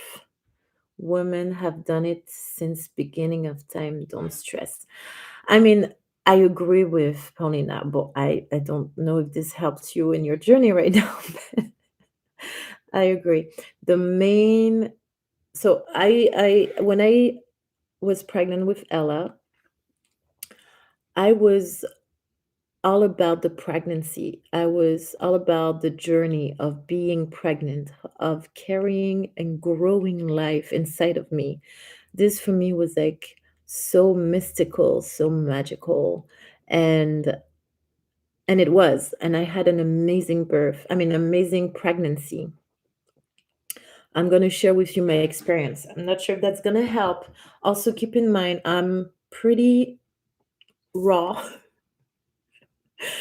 I tell things the way they are, and because it's the reality of life. Okay, I'm going to tell you the raw truth of my experience. It might scare you even more, and I apologize for that, but I'm done. I was so upset when I gave birth that nobody told me what the fuck was going to happen to my vagina. That I made a c'est quoi? There was no way I was gonna do that to other women. Okay, so I agree with Paulina. This is what we're meant to be doing, and it's the 21st century, and we have amazing technology now to help us give birth. Okay, so here's my experience with Ella. My pregnancy was absolutely amazing. I was 31 years old and healthy, and I was still working out until 2 weeks before I gave birth. I walked a lot. Personally, and everybody's different, you guys, okay? I'm not saying that my pregnancy was normal. It was normal for me. There's no normal, okay? There's your own experience. I had what I believe to be the ideal situation where I was not put in bed rest. There was absolutely no problem with my pregnancy. And I was able to stay active throughout the entire process. Okay. I barely gained any weight. I think I put on 17 pounds, not even 20. Um, and I was so go with the flow. That's our body's meant to do that. I have a body that is my body, particularly because my hips are so full and they're meant to carry a child. And that was my thing until maybe I want to say a month before my due date. And that's when I was like, oh, holy shit, wait a minute. Or maybe 3 weeks before my due date, I was like, I'm supposed to give birth in a few weeks, and I have no fucking clue how this process is gonna happen. We're talking about 2012, okay? December 2012, I started to wake up and be like, how on earth I am gonna have a watermelon out of my vagina? How is this gonna work? Knowing that when I have sex, the first penetration is painful. Well, back then, okay. How am I? If a dick is gonna hurt my vajayjay, what about the shoulder of babies? Like, how is this gonna happen, right? I suddenly woke up from my beauty sleep, like, oh, pregnancy is beautiful. Wait a minute. How on earth? What the fuck am I supposed to do? I took no classes. I didn't know anything about breathing. Um, I started to freak out. Okay. And online back then, there was nothing much. Everything was romanticized. Everything was glamorized. It was it was the Sex in the City when what's her name Charlotte broke her water, and it was that. It was like, oh, this is what's gonna happen. I'm gonna sneeze and the baby's gonna pop out. Actually, they just came out with that movie from the book. I didn't What to Expect When You're Expecting, and it was funny because you had different type of women, the one that sneezed and popped the baby out, the one that was having the worst pregnancy ever, the one that I had, the working mom. Like, the reality is very different. And the thing is that it's different for everybody. My experience, I am very goal driven, and I knew what I wanted. I wanted a natural vaginal birth. And unless my life or my baby's life was in jeopardy, there was no reason for epidural, petrocine, or a C section. Now, don't get me wrong. If my baby's life was at risk, I told the doctor, you do a star like this. You open my belly. I told her like that. I was like, you just open like this and you take it out. But if everything is okay, just let me do my labor. Um, I wish I had a birth center available, but there was no such thing. Um, I did my labor. I broke my water at 6 a.m. and I gave birth at 6 p.m. So it was a 12-hour labor. No epidural, nothing, all natural. So I can tell you exactly how it feels when you're pushing a watermelon out of your vagina. Now, the thing is, do you need to know that? Because if you're scared of giving birth, you're more than likely going to go for the epidural, right? Um,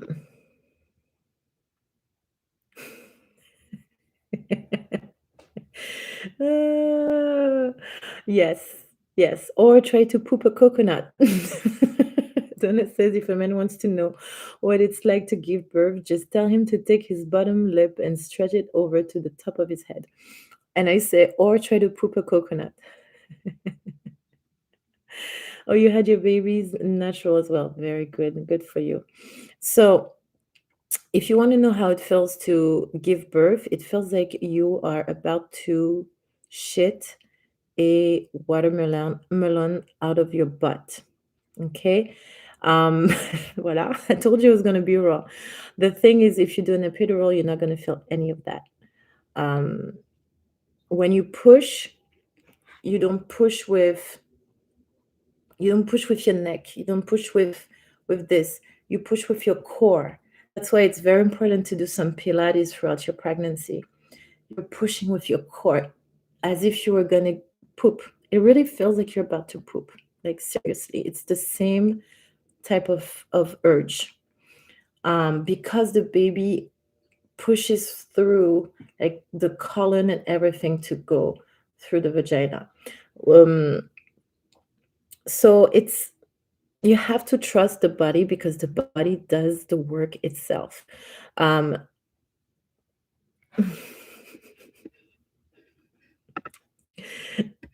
You may shit along with giving birth as well. You will shit along with giving birth as well. Well, I mean, you will maybe not, but I did.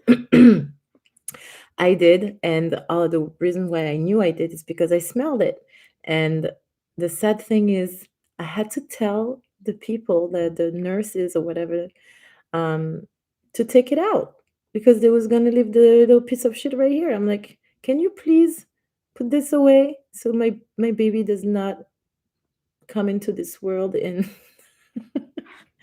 I warned you guys. I warned you. I was gonna be 100% raw with you. Okay, so that's how it feels.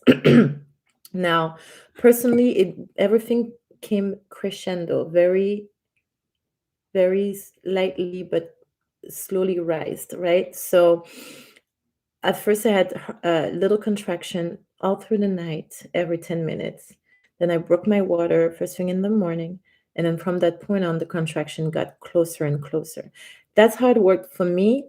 Other women have other experience. Everybody's different. Okay. I have a friend who was in labor for like 48 hours. Okay. The active labor didn't start until like, I don't know what hour, but it takes time. It's different for everybody. Ask your mom how it was if she was not knocked out, because I know our mom's generation, they just used to put the woman down and do what they had to do. But ask your mom how her labor was, and you'll have a better idea of how your body would probably react. Um, Personally, the body did its work. Everything went very smoothly. The only problem I had is that I was scared because I was not mentally prepared properly. Well, I had the feeling I was not mentally prepared. So, gosh, it's almost 2 hours, you guys. I'm gonna have to go soon. Oh, it's 10:30. Shoot. I had the feeling I was not mentally prepared. So, although Ella was engaged, I was closed. I was completely closed, and I was not dilating proper enough. Okay. And after a while, I asked what you call the lady? It's not a midwife, it's the nurse who helps you give birth. Um, I asked her to just open my cervix a little bit to help me in the process because this was getting too long. And after a while, what happened when I get close to 10 centimeters dilation, um, each contraction started to come with the urge to push. It happened naturally. And I'm able to tell you that because I was not on any drugs. So I could feel everything happening naturally. And your body is, if everything goes well, again, everybody's different. This was my experience, may go a different route for you. When the baby is ready to get out, the contractions, for me, the contractions ended with a push. It was not coming from me. I mean, it was, but it was not coming from my will. My body just did what it had to do. And then there's that thing called the ring of fire. And that's when your cervix goes from 10 centimeters to the shoulder length of your child, or at least the head circumference, and that is scary. That is a little scary. Once the baby's engaged, there's a point where they're going to tell you stop pushing. I don't remember why, but I think they have to rotate the head and then the baby comes out. But there's a point where you have to hold and not push anymore. And the baby comes out. The thing is that the emotion that comes once the baby is out just makes everything else vanish. So right now you're at a stage where you are a little traumatized about what is physically going to happen to you. What you don't take in consideration is what is emotionally going to happen to you. From that point on, once the baby's out, something in your brain is going to happen and it's going to change you for the rest of your life.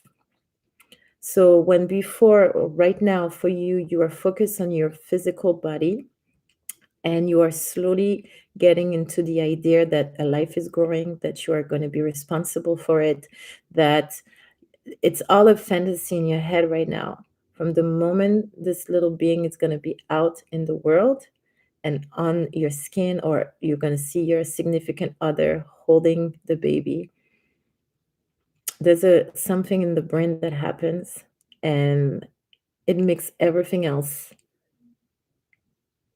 not important. And there's no coming back from that. And then you forget about the pain. Not right away. You're not going to forget the moment the baby's out, but you will slowly forget about all this pain. It's a natural process because our goal as the human race is to reproduce. So if our brain was to stay stuck on pain, we would never reproduce again. And trust me, again, everybody's different, but yes, pretty much. But after a few months or so, you're gonna, well, a solid year for some of us, you're gonna be like, I want another one, or it's gonna start coming in your head like, should we go for a number 2? It's a natural process. Okay, if it doesn't happen at first, you're like, there is no way on her. My body down there is completely, I will never be the same again in my life. It feels weird, like, especially the first year after giving birth, your body still not belongs to you. Your body belongs to the baby.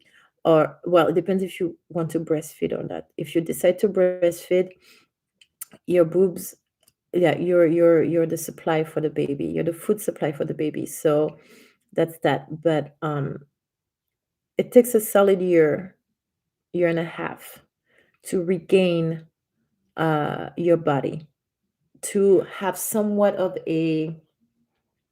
something similar to what it used to be. It will never be the same because now you are a mother. Your body, it's a different phase of your life.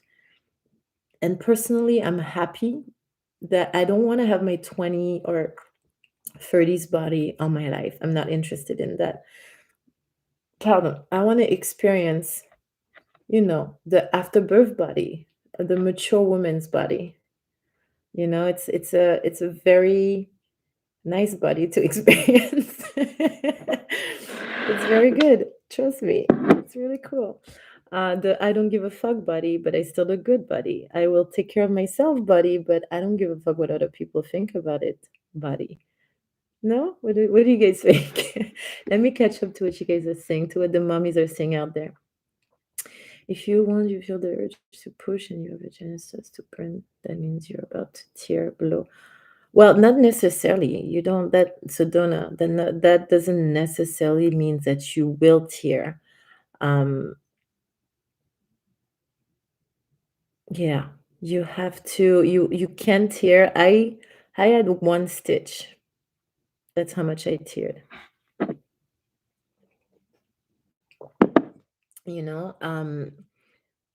Nurse practitioner. Yes, that's the term I was looking for. But yes, the burn that Donna is talking about is the ring of fire um, that I was referencing to. That burn is that moment when your vagina stretches from that 10 centimeter to whatever your baby's head circumference needs. Oh, see, Donna, you had no stitches, so you didn't. Did you tear then? You didn't tear if you had no stitches. Yes. Yes, because the adrenaline kicks in. So that a lot of the pain is being numb. Also, keep in mind that all these menstrual cycles, all these pains during your menstrual cycles are a prep to what your contractions feel like. So if you wonder what a contraction feels like, think about your worst menstrual cycles. That's the beginning stage of your contraction. That pain is going to go crescendo until you give birth. And it's a natural rhythm. Think about the waves in the ocean. They come and they go. It's exactly the same rhythm you'll have with your contractions. And some wave are stronger and some wave are smaller. It's exactly the same thing. It's natural. It's a natural rhythm that happens. And the problem when you put chemicals in your system, like pitocin, is that natural rhythm is not you. It's not natural anymore. It's being imposed. It's being amplified by a chemical, and you lose complete control over it. When it comes natural, when it comes naturally, you still have control over your body and over your mental state. When they give you the drugs to start the contraction, you lose the control and you need the numbing. You need because it's unbearable. You go from 0 to 1,000 within 5 seconds. When it happens naturally, you have time to build up to it. It's like running a marathon or sprinting. You run a marathon, you work yourself, you build yourself to that marathon. Okay. You go for a sprint, it's intense at once, and it, so to me, I don't know if it's a good metaphor, but it gives you an idea of what I'm talking about. It's like one is natural and you can build on it and you can have control over it and you can see them coming. The other one, there's no control. If they want to give you Petrocin, and they wanted to give me Petrocin, they were like, okay, so you broke your water at 6 a.m. It is noon. She had 7 other girls who were giving birth because it was December 31st. It was a fucking full moon, and everybody and their mama had scheduled their C-section the same fucking day. And I happened to start my labor the night before. But I was like, listen, how many girls, how many women do you have on your list right now? She's like, I have 7 of you tonight. I'm like, listen, put me on number 7. Let me do my labor. I'm not doing Pitocin. I'm doing natural. And just check on me when you have time. I'm doing my work. I'm doing my labor. And, it will happen when it will happen. And she left me alone. She came and checked on me. Sometimes she sent the other OBG that was there to check on me. And I was given the time to do my labor. And when the baby and my body were ready, it happened. Yep, December 31st at 6:01 p.m. So the cool thing with Ella's birthday is that in Paris, in France, she was born because there's a 6-hour décalage horaire. Putain, it's getting late, you guys. I'm gonna have to go soon. But there's a 6-hour difference between America, New York, and France. So in France, she was born 1 minute past midnight on January 1st. How cool! How special is that birthday? Seriously. So anyhow, all that to say that it all depends on your personality. It all depends on how much pain you can handle, what you're willing to endure. Okay. If tomorrow I get pregnant again and I have to give birth at 40, having gone through what I've gone, I know what it takes to give birth naturally. I may consider an epidural just because I don't think I want to go through it again. Or maybe not. I don't know. You know? So it really depends. Like, don't stress over it. At the end of the day, you know what you're capable of enduring and you know what you don't want to endure. And we are blessed to be in a century where we have option. You can either go natural or you can go with the medication. You have choice. Okay? 50, 60, 100 years ago, we didn't have that choice and we could have died. Okay?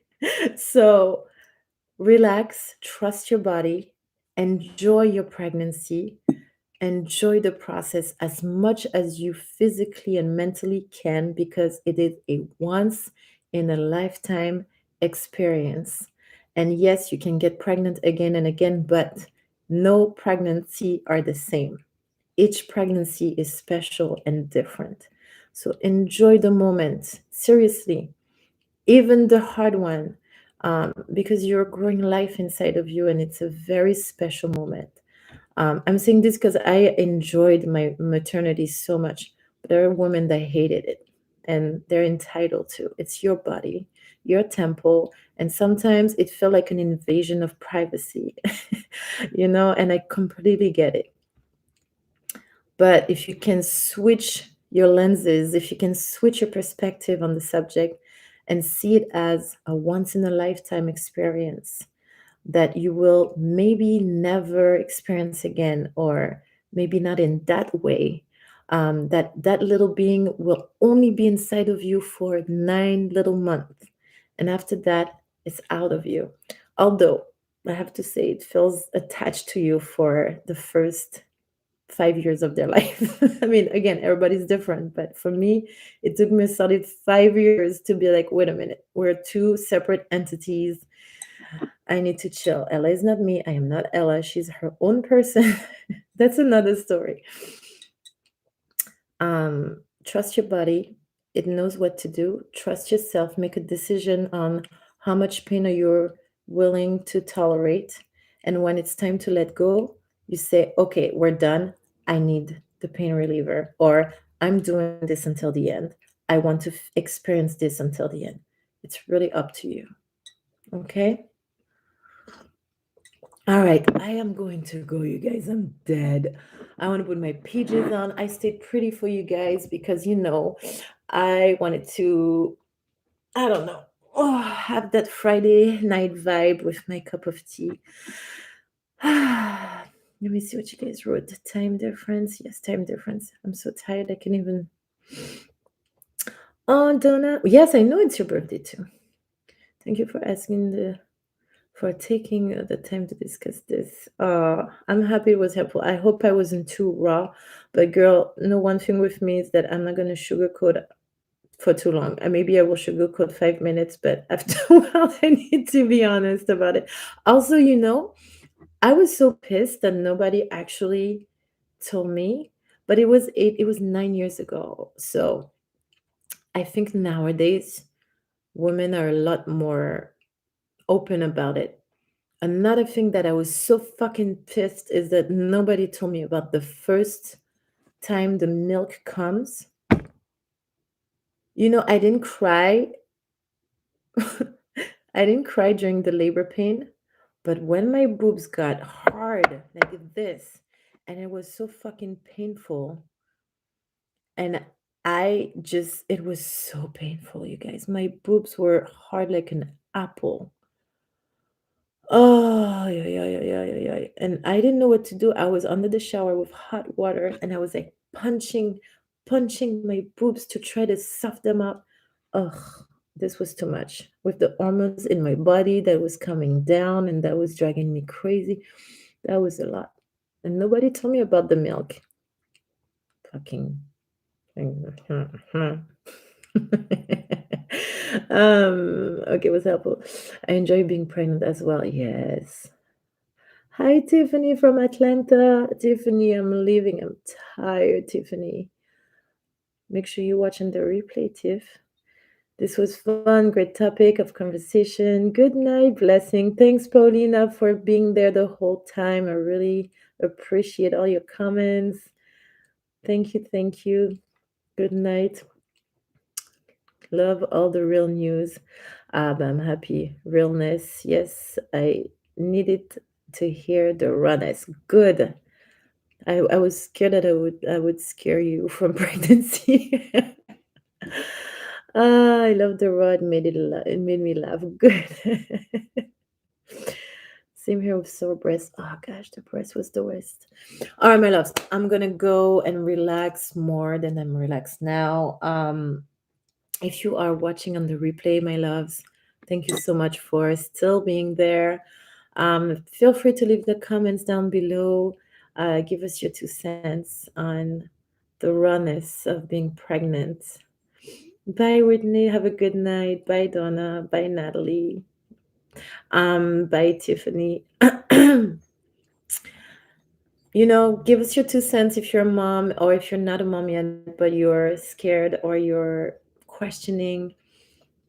Feel free to share with us your experience. I love those. If you have your experience on intermittent fasting, sorry, feel free to share it with us. What's your fasting window right now? What's your eating window right now? Did it really help you? How did intermittent fasting help you? If you guys would like for me to do more topics on fitness and diet, let me know because it's something that I am very passionate about right now and I would love to share more. So I just need a little help with specific topic questions that you may have. So if you want to help me in making my videos or um, talking about the subject, just put your questions down there. It really helps out. Put your concern, put your goals. Yeah, that really, it guides me. Tiffany, you want to know more? What about me do you want to know? Tell me what more. Be specific because I don't. I could talk about myself. Like I was born in the summer of 1981 in the small island of Guadeloupe. Let me know what you'd like to know more about me.